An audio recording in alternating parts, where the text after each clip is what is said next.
Muy buenos días. A continuación vamos a abordar de manera general el marco conceptual para la preparación y presentación de los estados financieros, teniendo en cuenta lo estipulado por el Consejo de Estándares Internacionales de Contabilidad. Es importante resaltar que este abordaje se hace a partir de la perspectiva de la señora María García y el señor Vicente Montesinos. En este orden de ideas y a manera de contexto general e introductorio, el Consejo de Estándares Internacionales de Contabilidad es un organismo privado y sin ánimo de lucro que fue fundado en el año 1973 y las normas internacionales de contabilidad se publicaron en el año 2013. En este sentido, y después de abordar un contexto general del marco conceptual, es importante describir qué es el marco conceptual. Entonces, este permite delimitar los conceptos necesarios para preparar y presentar los estados financieros para los usuarios externos. Es de vital importancia tener en cuenta que el marco conceptual no es una norma internacional de contabilidad, por lo tanto en su desarrollo no podemos encontrar reglas completas. ¿Cuál es el propósito primordial del marco conceptual? Es cubrir las necesidades de información que requieren los usuarios, y su alcance abarca los estados financieros de todas las empresas comerciales, industriales, tanto del sector privado como del público. Después de describir qué es el marco conceptual, su propósito y su alcance, ahora se van a mencionar los principales elementos que componen el marco conceptual. Uno de ellos son los usuarios de la información financiera, los cuales se clasifican en usuarios internos y en usuarios externos. Los usuarios internos o usuarios con poder de decisión directo son aquellas personas que participan en mayor o menor medida en la elaboración de la información financiera y la utilizan para la toma de decisiones de carácter interno. Una de las características de estos usuarios es que disponen de gran cantidad de información, ya que pueden acceder a toda la que deseen. Un usuario interno se podría clasificar como un gerente, un empleado o aquellas personas que forman parte de un órgano directivo de la empresa. Por otra parte, los usuarios externos son aquellas personas que no participan en la elaboración de la información contable ni en la toma de decisiones de la empresa. Una de las características de estos usuarios es que solamente disponen de la información cuando la empresa haya decidido publicarla. En este grupo podemos clasificar como usuario externo a los accionistas, a los acreedores y deudores, entre otros. Otro elemento del marco conceptual es el objetivo de los estados financieros. El objetivo de los estados financieros es proporcionar información sobre la situación financiera, el rendimiento y los cambios en la posición financiera de una empresa. Las características cualitativas es otro elemento que hace parte del marco conceptual. Dentro de las características cualitativas encontramos 4 a saber. La primera, la comprensibilidad. Cuando se habla de comprensibilidad, significa que los datos proporcionados por la entidad pueden ser entendidos por los usuarios y están expresados en términos que se adaptan a su grado de comprensión. La segunda característica cualitativa es la relevancia.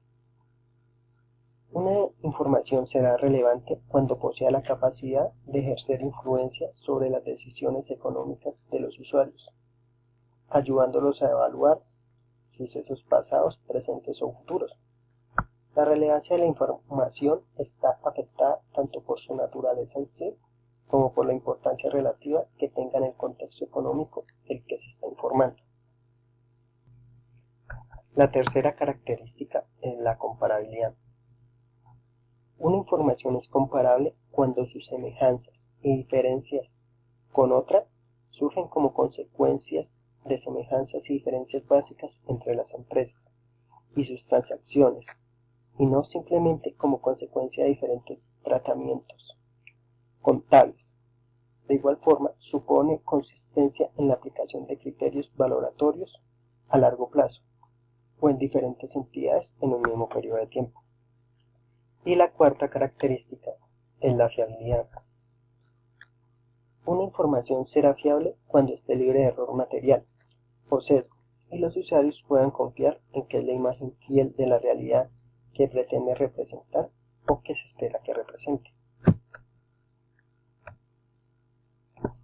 Ahora bien, otro elemento constitutivo del marco conceptual son las hipótesis fundamentales. Para la elaboración de los estados financieros es importante tener presente dos términos. El devengo, el cual significa que los sucesos se reconocen cuando se producen y no cuando se recibe o se paga el dinero u otro equivalente monetario. Los estados financieros, preparados según la hipótesis de devengo, informan de las transacciones pasadas que suponen cobros o pagos de dinero, y también de las obligaciones de pago en el futuro y de los demás recursos que representan efectivo a cobrar. La segunda hipótesis fundamental para la elaboración de los estados financieros es la empresa en funcionamiento. Cuando se habla de la empresa en funcionamiento, supone que los estados financieros se elaboran sobre la base de que la empresa está en funcionamiento y continuará sus actividades en un futuro previsible. Es decir, que la empresa va a seguir funcionando y no va a reducir o a liquidar sus actividades económicas. Otra característica del marco conceptual son los elementos de los estados financieros. Los elementos relacionados directamente con la valoración de la situación financiera en el balance son los activos, pasivos y patrimonio. El activo es un recurso controlado por la empresa como consecuencia de transacciones pasadas y el que se espera que fluyan beneficios económicos para la empresa. Cuando hablamos de pasivo, hace referencia a una obligación actual de la empresa que deriva de transacciones pasadas cuya cancelación conllevará una salida de recursos de la empresa, que incorpora beneficios económicos. Y por último, el patrimonio es la parte residual de los activos de la empresa después de deducir las ventas. Por otro lado, los conceptos que intervienen en la valoración del resultado son los ingresos y los gastos. Cuando hablamos de ingresos, decimos que son aumentos en los recursos económicos producidos a largo plazo del ejercicio, bien en forma de entradas o aumentos en el valor de los activos o bien como decrementos de los pasivos. Y los gastos son decrementos en los recursos económicos producidos a largo plazo del ejercicio,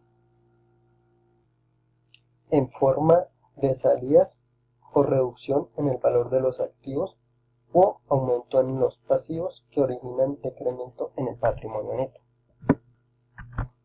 Ya para terminar, los elementos relacionados con los flujos de fondos son los cobros y pagos.